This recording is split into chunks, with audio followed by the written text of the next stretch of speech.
Vinayak college की learning classes में आप लोगों का स्वागत है। आज हम कंप्यूटर टीचिंग के अंतर्गत हिस्ट्री ऑफ कंप्यूटर टॉपिक पर चर्चा करेंगे। आज हम जानेंगे कि हिस्ट्री ऑफ कंप्यूटर मतलब कंप्यूटर का इतिहास। कंप्यूटर के इतिहास की अगर बात किया जाए तो कंप्यूटर का इतिहास बहुत पुराना है। मतलब जैसे कह सकते हैं मनुष्य के मस्तिष्क में अनेक प्रकार के बात विमर्श और नए टेक्नोलॉजी या सोच तकनीकी का विकास हुआ है, वैसे विभिन्न चरणों पर कंप्यूटर का भी आविष्कार हुआ है। तो कंप्यूटर का विकास मनुष्य के मस्तिष्क में अनेक चरणों में हुआ है। मतलब मनुष्य जितना सोचे विचारे उस आधार पर विभिन्न स्टेप पर नए कंप्यूटर्स का आविष्कार किया। कंप्यूटर के विकास के उस क्रम में कई यंत्रों का विकास हुआ है। हम ये जानेंगे कि कंप्यूटर के कौन से यंत्र विकसित हुए, किस वर्ष हुए और उसके विकसित करने का नाम मतलब आविष्कारक का नाम और उसका उद्देश्य क्या था। आज हम इन सब मुद्दों पर बात करेंगे। तो सबसे पहले जानेंगे, पहले कॉलम मैंने बनाया डिवाइस का नाम, मतलब जो डिवाइस का प्रादुर्भाव हुआ, उद्भव हुआ, उसका नाम, कब हुआ और किसने किया और उसका उद्देश्य क्या रहा।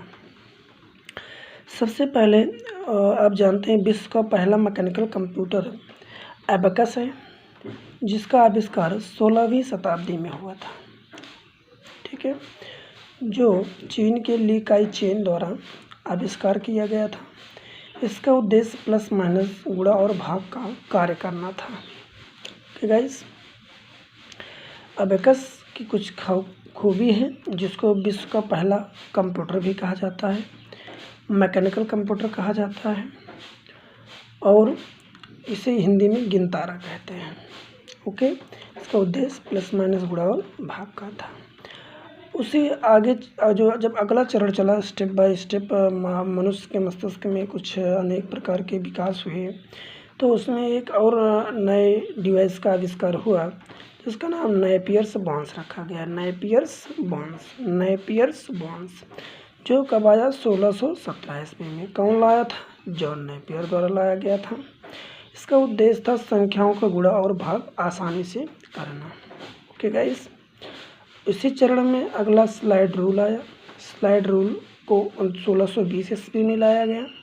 1620 ईस्वी में लाने वाले वैज्ञानिक का नाम, आविष्कारक का नाम विलियम ऑर्टेड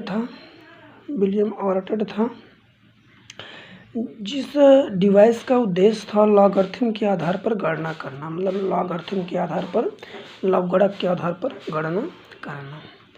अगला पास्कलाइन आया। पास्कलाइन 1642 ईस्वी में लाया गया। इसको लाने वाले आविष्कारक का नाम ब्लेस पास्कल है। ब्लेस पास्कल महोदय ने पास्कलाइन का प्रयोग प्लस और माइनस का कार्य करने के उद्देश्य से लाया और इसको एडिंग मशीन भी कहा। ओके, अगला जैकार्ड्स लूम जो लाया गया 1801 में लाया गया। यह मशीन, इसको लाने वाले वैज्ञानिक का नाम, आविष्कारक का नाम जोसेफ जैकार्ड था, जो कपड़ों में डिजाइन और पैटर्न आदि तैयार करने के उद्देश्य से बनाया गया। अगला है डिफरेंस इंजन 1822 में आया। इसको लाने वाले वैज्ञानिक का नाम चार्ल्स बेबेज है। आप लोग जानते हैं जिन्हें फादर ऑफ कंप्यूटर भी कहा जाता है। इसका उद्देश्य था बीजगणितीय फलनों का मान दशमलव के 20 स्थानों तक ज्ञात करना। मतलब जो भी बीजगणित के सवाल दिए जाए, कोई भी गणनाएं करना है, उसका फलन निकालने के लिए दशमलव के लगभग 20 अंकों तक इसका मान ज्ञात कर सकते थे। अगला इसी चरण में एनालिटिकल इंजन लाया 1833 में। कौन लाए? मिस्टर चार्ल्स बेबेज महोदय ने ही लाए थे और इसका भी उद्देश्य इन्हीं कार्यों को पूरा करना था। तो उम्मीद करते हैं हिस्ट्री कुछ क्लियर हो गई होगी। इसको नोट कर लीजिएगा बेटा। थैंक्स।